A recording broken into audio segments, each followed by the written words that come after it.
Welcome to the Real Estate Brothers podcast. It's good to have me here. How about you? It's good to be here. Good. This is episode number 1. We're really excited to be doing this. We are. It's been a while in the making. Probably about 6 months to a year. We've wanted to do it. We've thought about it. Life gets super busy with with everything going on, and we've had goals that wanted to have it set by this day up and running, and kind of had to push it back and readjust, but walled off a space in our office and kind of got the studio set up. So we're finally doing it. Studio's not totally done, but yeah, enough to do a first episode. Yep, absolutely. No, we're excited. I feel like we've wanted to do this for a long time, and finally we're able to do it. So let's dive into it. This first episode, the way we wanted to structure it is kind of just getting to know us, who we are, why anybody should waste their time listening to us. No, why anybody would want to listen to us, our story, what we do. So I'm Bridger Christensen, and I am 29 years old. We're from here. Ogden, Utah is where we're based. I have a family, 2 kids, wife, great life. And one of the things we want to talk about is, how we got into real estate. So I'll kind of take you through my journey into this, and, how we ended up here. So I guess this kind of goes for both of us. We grew up around it. Our dad is a real estate appraiser, and he has been for a long time. And so we grew up going on appraisals, getting paid $5 a deal, an appraisal, and going and holding the tape for him. And we've had family members who, flip homes and realtors and have rentals, things like that. And so I feel like we always grew up around it. I always felt like it was something that I wanted to get into. And, essentially that's how we kind of landed into it, right? Yeah, absolutely.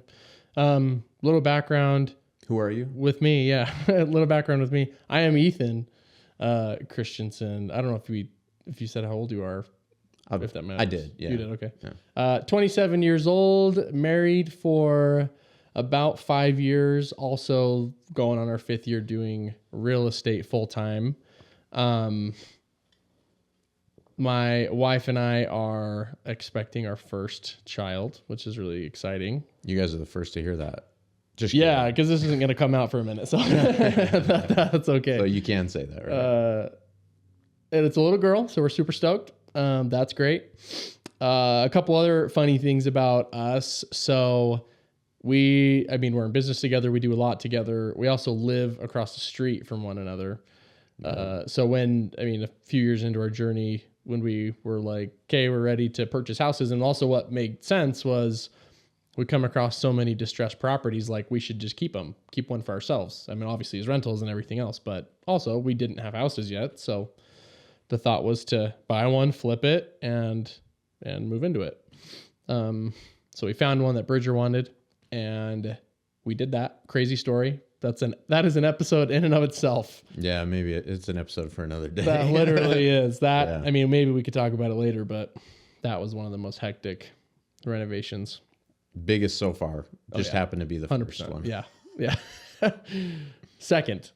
First and second. Yeah. Whatever. Yep. No. Sure. And then funny enough, the house across the street came up for sale, and he sent it to me. Bridger sent it to me. It was listed for like 5 or 10 minutes, I swear. And he sent it over. He's like, you want to come be my neighbor? And then like jokingly, and then it was like, no, yeah. So we went over and looked at it, and super convenient because the whole family was there. The owner was there. I believe she actually built the house. Yeah, she did. Single owner, built it in 1950, little 2,000 square foot house. And it was perfect timing because we got to meet her, sweet old lady with her cane, and got to meet some of her kids, and just built really good rapport with them. They love the idea of brothers living across the street from one another and us raising our families across the street as well. And come to find out, as you'll see, like when, hopefully whoever's watching starts to get into real estate, flips houses and whatnot, when a house is being renovated on a street, like neighbors know, like they're aware of it. And we'll have people swing by and talk to us whenever, while we're there, or people will go and want to take a look at it. And we found out that the previous owners of my house did swing by in the middle of renovating Bridger's house. So they went over to Bridger's house because they wanted to peek into it, and contractors let them in. Let them go through the whole house. Classic contractors. Which is typically a no-go. And so anyways, they loved it. And I think there's some lessons with that. Go and talk to people in person. That's more powerful than over the phone or anything else. And they obviously had an emotional connection because they loved the idea of us living across the street from one another. So it was listed for like $360, and we put in a cash offer for $280 or $290, and they were like, "No, that's a little too low. If you could come up a little, we could do it." And I believe they had an offer of a more conventional offer at like $340. So we came up to $300, and they took it, which was really cool. And then we renovated it, refinanced out, whatever. So now we live across the street from each other. And yeah, so going on year 5, I think in like June or July. Yeah. I think is when it officially hits 5 years. So that's super fun. Yeah. Maybe jump back to like, I know you left off on the note of really how we got into it. Yeah. So maybe you could take out from there, from like landscape stuff and Yeah. the transition. No, yeah, absolutely. So I served a 2-year church mission and got back, and a buddy and I from my mission, we started a landscaping company and started doing that. And that was fun.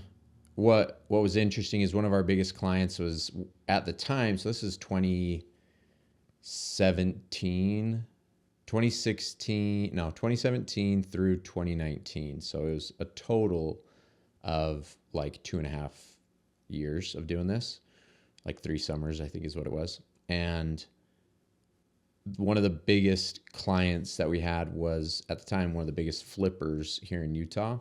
So they had over 100 properties, and we were in charge of like mowing, tree trimming, general upkeep of the exterior like that. And yeah, I remember one time, and we were all doing it, Ethan and I, and I remember thinking this house was on our list, and we went and mowed it, and then a week later it wasn't, and we were like, there's no, and we knew that they were flipping homes.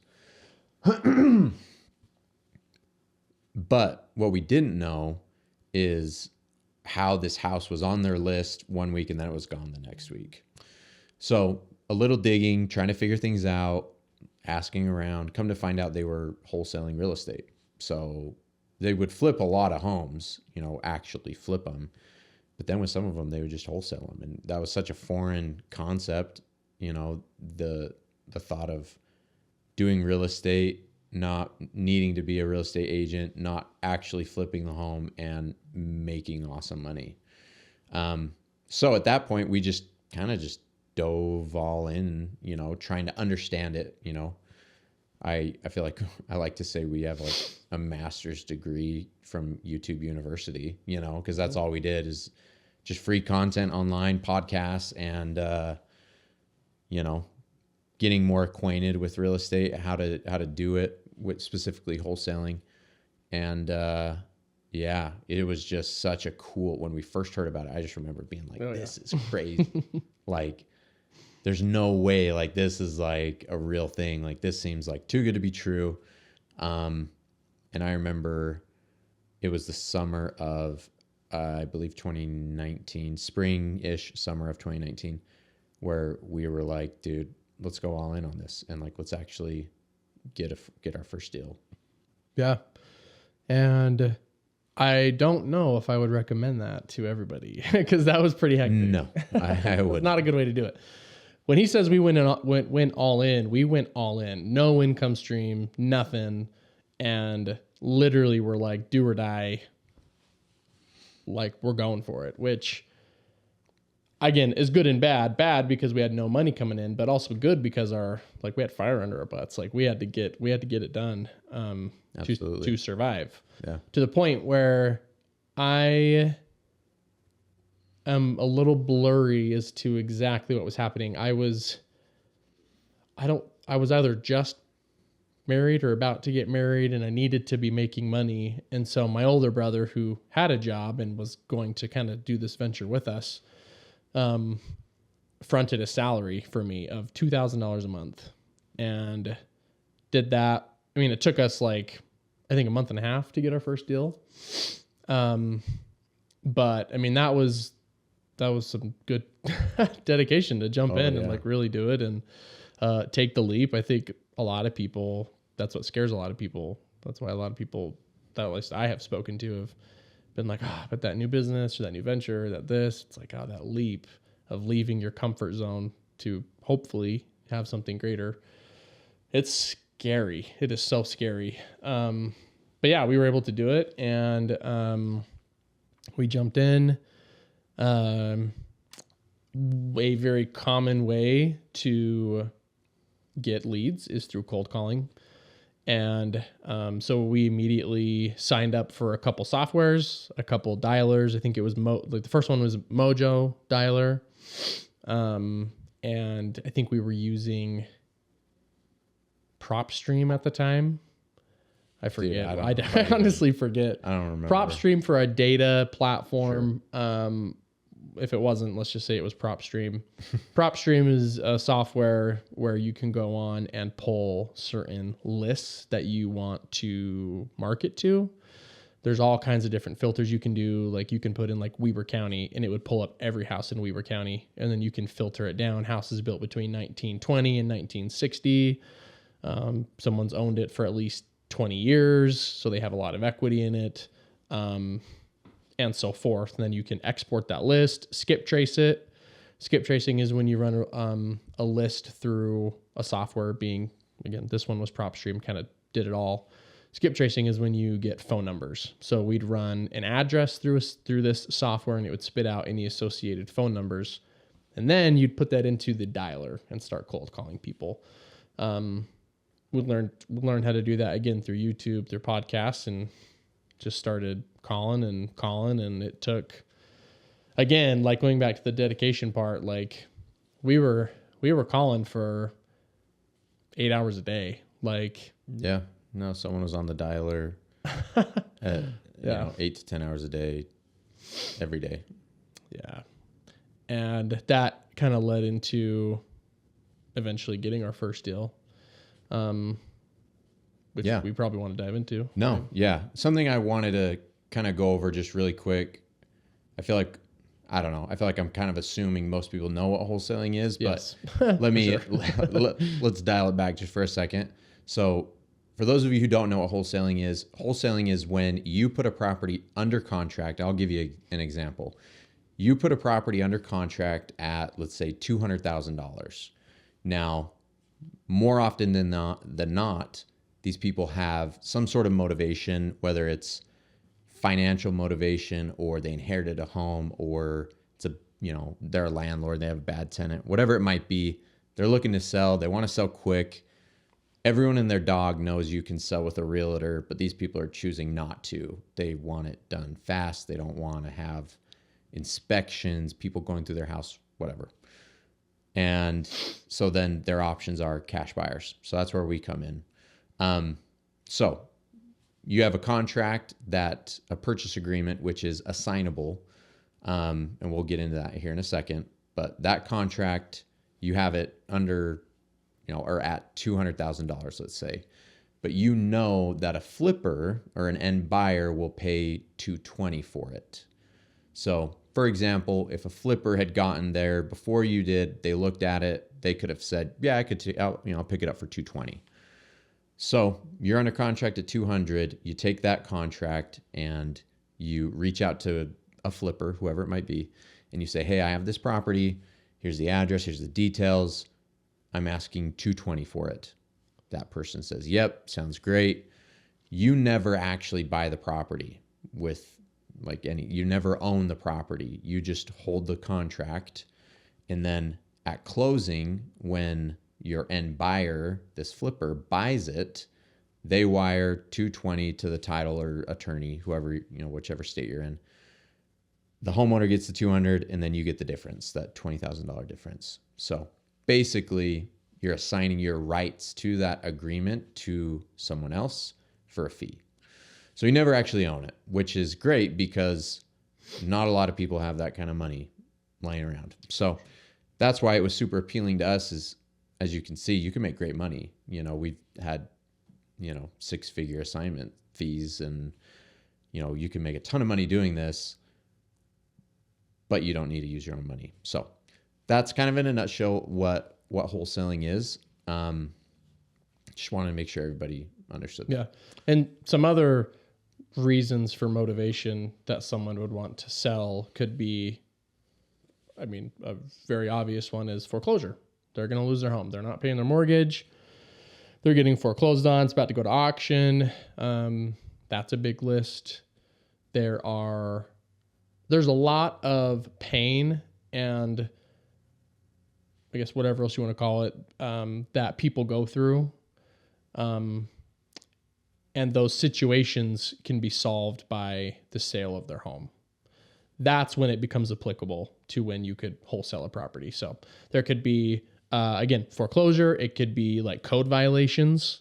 You can go down to your county and get a code violation list. So maybe for some reason that indicates some sort of distress, right? Maybe they broke a window and they can't afford to replace it. So they put up a board or this or that, or there's tarps, all kinds of different indications of, hey, this people could be struggling. It could be, whatever it may be. We've worked with people getting divorces. We've worked with like water shutoff lists, recent arrests. There's a lot of really technical things that you can do. Or another obvious one is just absentee owners. Absentee owner meaning like a landlord, a tired landlord. They've owned this rental for 25 years and the tenants just keep thrashing it and they're just done and they want to get out from underneath it. So there's a lot of different lists or a lot of different pain points or other motivating factors that someone could be going through. And that is, again, solved by the sale of their property. So we try and touch base on all of those with our marketing that we do, our direct to seller marketing. Yeah. And those are the lists. So no, absolutely. And that's just like scratching the surface. Like there's so many pieces of motivation for people that want to sell. Those are very, very common ones that we come across. So our first deal, I say we talk about it. Yeah. So our first deal, or here, I'll let you start it out because you're the one who initially talked to the seller. Yeah. So we were just sitting there cold calling. I don't even remember what list it was. Another one of those lists, just to touch on it, could be like a high equity list. Like you on that PropStream software. We now use batch leads. Shout out to batch. Shout out to batch leads. We have I forget what it is. Not a discount code. It's some sort of something that you get. I think you get like skip tracing credits or something. So in our bio, you can sign up there using that. Yeah. Batch leads. You can sponsor this podcast if you want. Yeah, absolutely. So I don't remember what list it was, but it may have been a high equity list because I do think this family lived there for a while. So you can, again, filter like they have, minimum of 80% equity, 80 to 100% equity. So I think it was something like that. It could have been a Driving for Dollars one too. But it also could have been. I think it was on we found out it was on two different things. Yeah. So yeah. Driving for Dollars is where you literally just drive around your neighborhood and look for distressed properties. And the cool thing about that is you create a list that's very unique to your business and it's not on any other public lists that people can get. So we literally would go drive up and down the streets of Ogden and be like, oh, that house looks really bad. Like something just happened, drop a pin on it. And there's a software called Deal Machine that you can do that with, which we can get into later. But anyway, so I called this lady and after hundreds and hundreds of calls, she answered, went about the script that we had found from somewhere online. Hey, it's a little out of the blue, but I was wondering if you consider an offer. Everything's a little out of the blue. Everything little out of the blue at 123 Main Street. And she was just like, absolutely, I would. 100%. And I was like, okay, let's talk about it. And I remember she didn't tell me everything over the phone. I think she, like, I may have just been so nervous that, like, it was actually going somewhere that I was like, okay, like, how much do you want for it? Like, how fast are you looking to get this done? And I think she gave out a number, and was like, I want this done now, like literally as soon as possible. And we were like, okay, I mean, we could come over right now. Like I get off this phone and go get in my car. And she was like, yes, please. And we were like, oh my gosh. Okay. So we do that. And at the time we just had our paper contracts. Now we use an iPad for everything, but we printed off a contract, filled it out on the way over, and we showed up, and her husband, and I think maybe some of her kids were there or something. But what had happened, and this is this isn't going to be on a vacant home list. This isn't going to be, again, maybe it's on a high equity list, maybe it's whatever, but this is why also driving for dollars can be super powerful. Is what had happened was she had a leak in her roof, and the insurance company came out, and the leak was probably pretty bad. Yeah, it had to have been. It had to have been pretty bad because they eventually tore off all the drywall on her ceiling throughout her whole house. It was just a single level home. And when they did that, they discovered that there was some previous fire damage done to some trusses. And they were like, we got to stop doing this right now because of that, whatever other implications, I guess, that would have. The insurance company literally was like, we'll just cut you a check and we're walking away from this. So they gave her a check for like $7,000, which at the time, I mean, looking at the house, that was not near enough to put this thing back into order. Like, it was very bad. And so they kind of just screwed this family over, and there was no other solution for them. I mean, you can't go list this with a realtor and wait 30 to 60 days to sell. No bank would lend on this property because, like, to a residential buyer, because that thing was so bad. This is why flippers and wholesalers exist. 100%. Is for situations like this, for the need that this filled. And so we got it under contract. I don't know. I totally forget. Got it under contract for, I believe it was $92,000 initially. Jeez. And going back to what Ethan was saying, we found out, like, we're figuring out what their motivation is. Obviously, the situation with the house, but we found out that it was under contract with another wholesaler previously, and they kind of just strung them along from what I remember. And so we came in, and I believe it was $92,000 is what they wanted. So we're like, all right, let's do it. So we got the contract signed.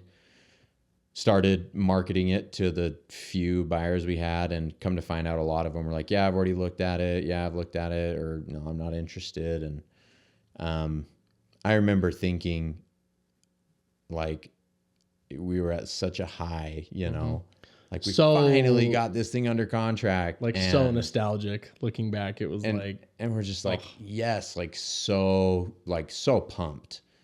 And then we're just like, we're not going to be able to find a freaking buyer for this thing, and what we ended up doing is we got a price reduction to 80, and we still, during that time when we were trying to find a buyer, we still weren't able to find a buyer. Like, it just wasn't working. And so we went back to the seller, and we were just like, hey, like 100%. And this is the thing, we've probably done, I could probably count on one hand how many like price reductions we've actually had to get. Yeah. So it's not a common occurrence, because we don't. There are times when I'm like, I'd rather lose a deal than have somebody think I'm trying to just screw them over and make more money, because that's not the case. So we went back to them. We're just like, hey, we need another price reduction. If you don't want to do this, we totally understand. Like, we can walk away, like, we get it. And they were just like, no, like, we need to sell this. So we're like, okay. So we got it down to 70, which is insane to think about buying a house in Ogden for 70 grand. So we did. And then a few days later, we found a buyer who had actually already been through it. We hadn't talked to him previously. And it's a guy we really don't like working with anymore. Yeah, that guy. Yeah. You know who we're talking about if you're listening to this. Anyways, and yeah, he was like, I've already seen it. I can do 86 grand on it. And we're like, all right, done, you know. Yep. Got it assigned at 86. So we made 16 grand on our first wholesale deal. You know, freaking home run, you know, more than anything. Like that's a lot of money. But what at least for me, and I'm sure for you too, but what it meant so much more than 16 grand to me, because it was proof of concept. Because we were just like, before we went all in, we were still researching and listening to podcasts and watching videos. So it wasn't like we were like, oh, wholesaling, and then 45 days later we got a deal. It was probably 3 months total from, hey, let's actually look into this, to getting our first deal. But those first month and a half, 2 months were just devouring all the info we could find on wholesaling. And so it was just like, man, like, yeah, faith to fact. And that was one of the best feelings. I feel like there's maybe been one or two other deals that we've done that made me feel that same kind of way. Oh yeah. 100%. No, yeah. It changed the whole trajectory of everything. 100%. Yeah, absolutely. Like, yeah, literally was the, I know there's some sort of metaphor for it that I can't think of right now, but it was the Canon event or whatever everyone's saying out there on like social media right now. For us, that changed the trajectory of our lives and determined what we were going to focus on for the next, good part of our career. So now here we are, dozens and dozens of deals later, 5 years later, still chugging along. Have now a pretty common business model of what what seems to happen is you start wholesaling, and that's really great. And then what happens is like you have some wholesales closing, and then you find a deal, and you're like, this is a really good deal. Like we should keep it as a rental, or we should flip it. Really one of those two options. Yeah. And then you go, yeah, like let's flip it. And then you start buying some to flip. And then you have a couple flips going, and then you have some more wholesales closing. And then eventually, you say, okay, like let's keep this one as a rental. And then that can lead to bigger and better deals. For us, that led to, we had a couple triplexes in Ogden that we had to sell to basically help cover some losses that we had from when the market tanked. How long? 18 months ago? Probably. Shout out to high interest rates. Shout out to high interest rates that absolutely screwed a lot of people. But we had to sell those. That we had found those off market as well. And well, actually one of them was brought to us by a realtor, and that's a whole other discussion. Realtors can either be your best friend or your absolute worst enemy when you're an investor. Shout out to the good realtors. Shout out to good realtors, investor-friendly realtors. And yeah, that led us to buy, the biggest deal we've bought today is a 40,000 square foot office building up in Pocatello that we found off market. We literally got that thing for probably like 50 cents on the dollar, 35 to 40,000 square feet. And I think that we were calling some brokers around to get a BPO, which is a broker price opinion, that can help you determine. It's not even like a super in-depth analysis on their end. It's just, hey, like almost like a CMA, almost like a CMA, yeah, realtor, a current market analysis. So after we talked to that broker, the thought was, man, we could wholesale this and make a few $100,000, or we could keep it and try to, get a really good asset under our belts and hold it long-term and build wealth and do all of that as we should. So we, decided to keep it. again, brought on a great partner, and it's been a great experience thus far. So that's kind of how like a business, I feel like a typical wholesale business evolves. And then eventually you can start doing other things. Like we joined a syndication mastermind to start knowing how to buy big, huge apartment complexes, 1, 2, 300 units, and just, big storage units, storage facilities, and things like that. So we joined Pace Morby's Gator community to learn how to do some lending. So it just kind of evolves, and there's a lot of different arms that you can have, but that's kind of the evolution of ours so far. So yeah, no, absolutely. Hopefully, from hearing what we've been able to say, it's, I don't know, if you're looking to get into wholesaling or anything real estate, hopefully this is like, I don't know, I don't want to call it a sign, but basically just showing that if anybody can do this and be successful, I mean, I don't know, we little to no education on it, right? I'm like, if we can be successful in this, anybody can. 100%. Yeah, no, there's no doubt, and it's been great. Completely changed our lives, and have zero regrets. So I have a few questions. Sure. And we can just switch back and forth on them. Sure.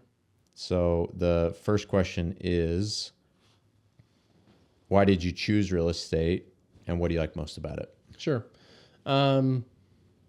It reminds me, I served a mission for our church in Denver, Colorado. And what's normal is members of the congregation will feed the missionaries. They'll give you dinner and whatnot. And wasn't my experience.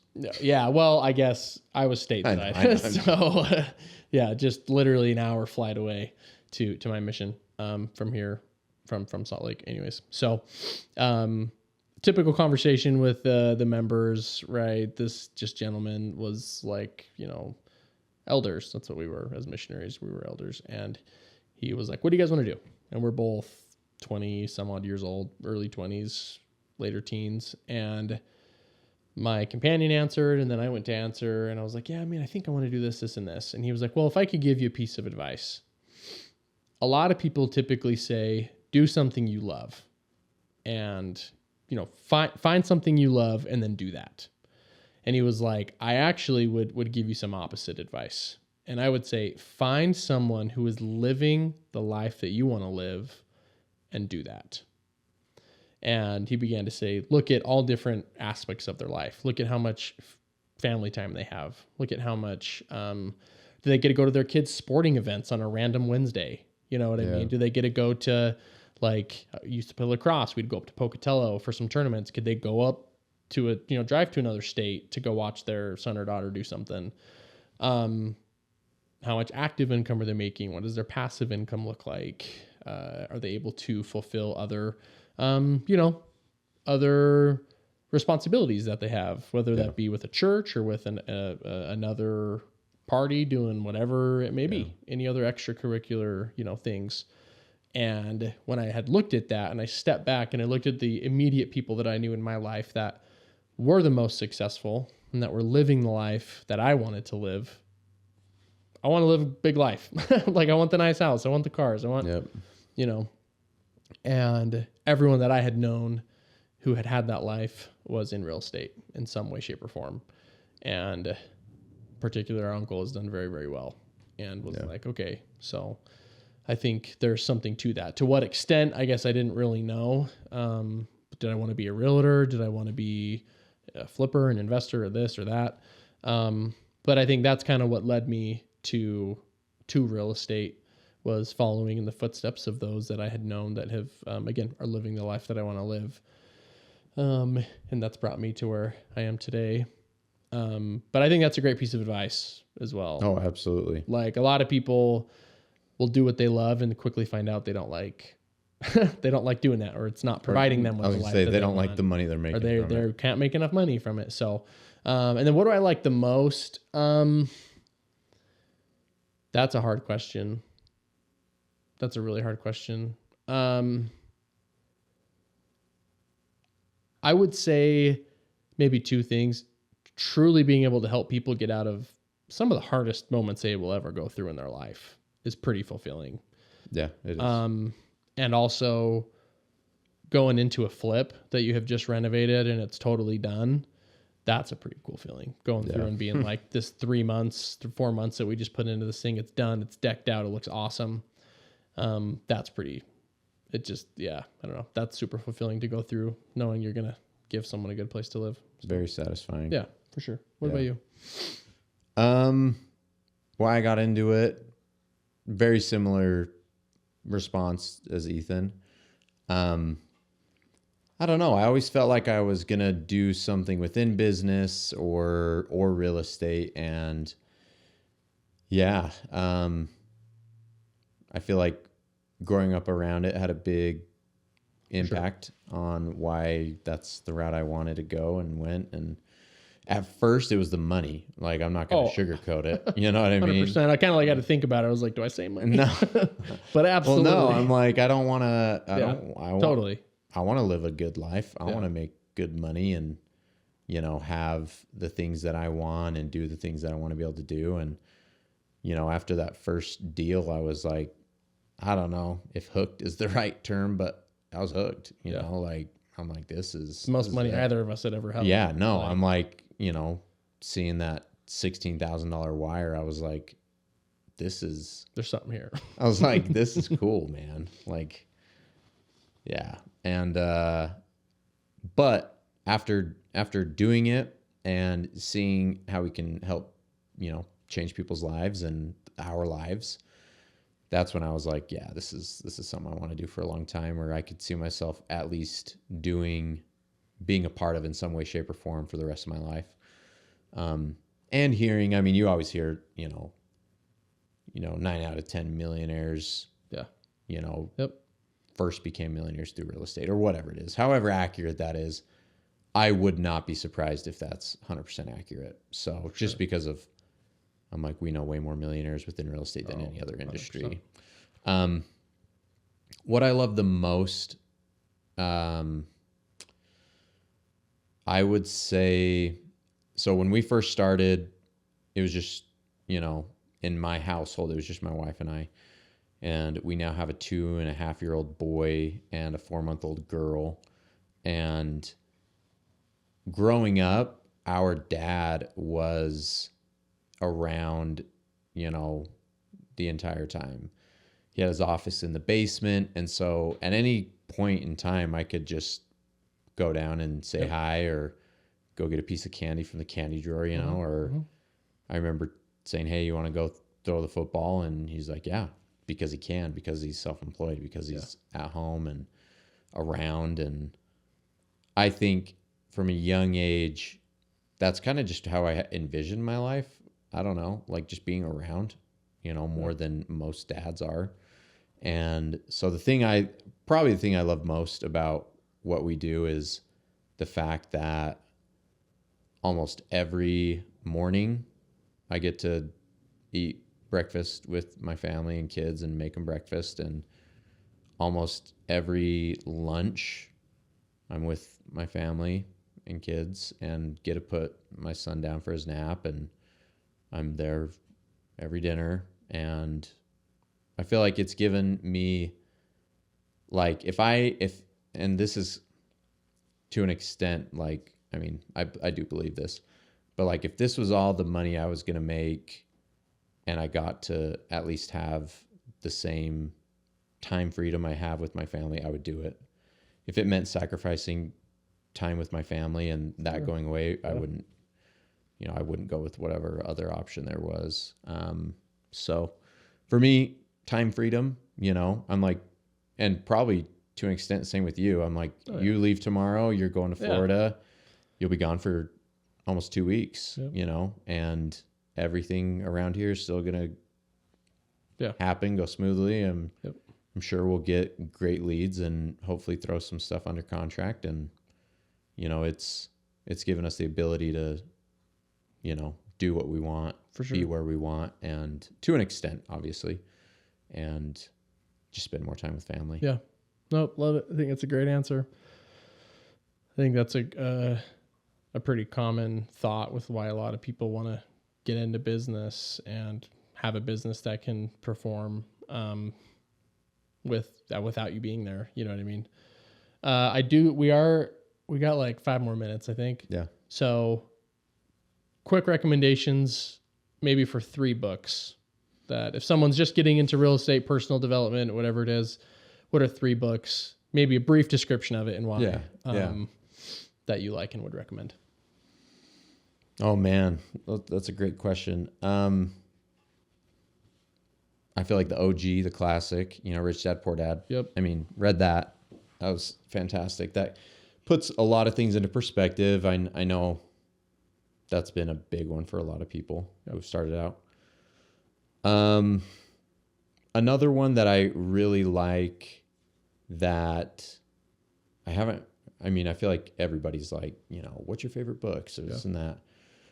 One that I feel like not a lot of people have talked about it's called The Happiness Advantage. That's obviously has nothing to do with real estate in the sense of it's not a real estate book, but it just goes to show how your mindset, how you view things, how you view your circumstances, and truly how by being happy, your like physiology can change, like how you are as a person, how you perform, your health, literally everything changes, when you can find happiness and find, the good things in life.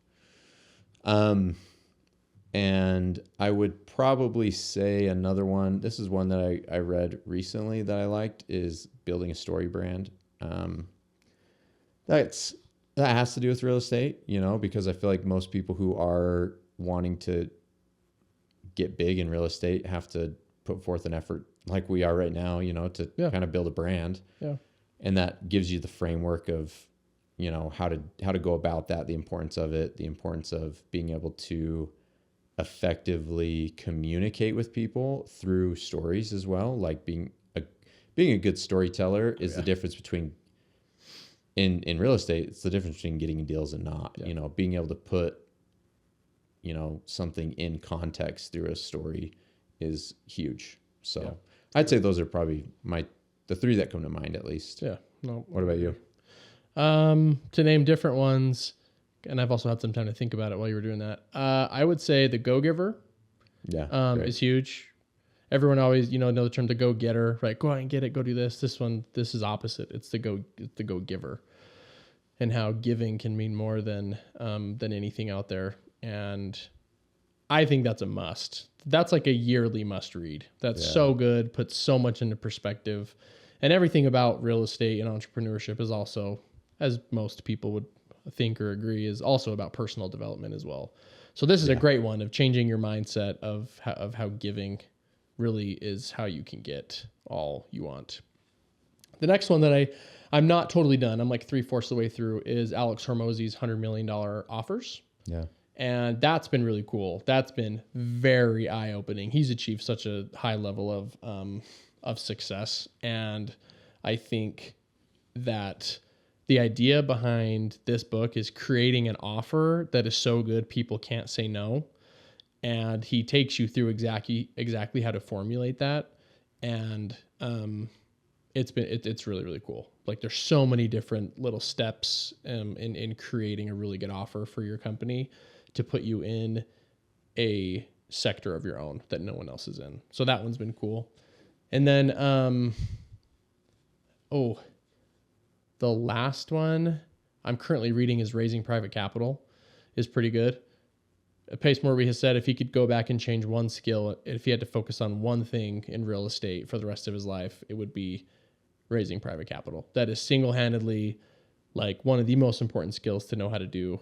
And so I would say it's a really good book, breaks things down a lot of how to structure different deals, big deals, small deals, hard money loans, private money loans, how to borrow from people's Roth IRAs or how to borrow from their personal savings accounts, health savings accounts, things like that. Maybe not health savings account. Don't quote me on that. Like self-directed but IRAs. Yeah, self-directed IRAs and stuff like that. So that's been really good. Been super eye-opening. So I'd probably say those ones. Sweet. No, that's awesome. There's as you're getting into real estate or really any business and you're wanting to, I don't know, surpass others and do the best you can, diving deep into self-development is huge. So absolutely recommend all those for everybody here. Well, we'll probably wrap this up, Yep. right? Yep. Yeah, we're excited to be doing this. Something we're committed to. Hopefully be able to do a couple episodes a month and start having some really cool guests. And hopefully you guys have learned a thing or two. And if not, Yeah, that's fine. That's just fine. be sure to like. What do all the people usually say? I don't Like, know. subscribe, and share. And there's probably another one Dude, I don't that know. I'm forgetting. Throw it up on the screen, right? Yeah. You know what I'm saying? But yeah, be sure to share it, like it, and hopefully you got something useful from it. Also, we do have our wholesaling mastery course that teaches you the A to Z from wholesaling that we'll link somewhere in the show notes or something that you can also go take to get started on your real estate journey. But Or not. not. not. But other than that, thanks for checking in. Yep. What a great first episode. Okay, see you guys. See ya.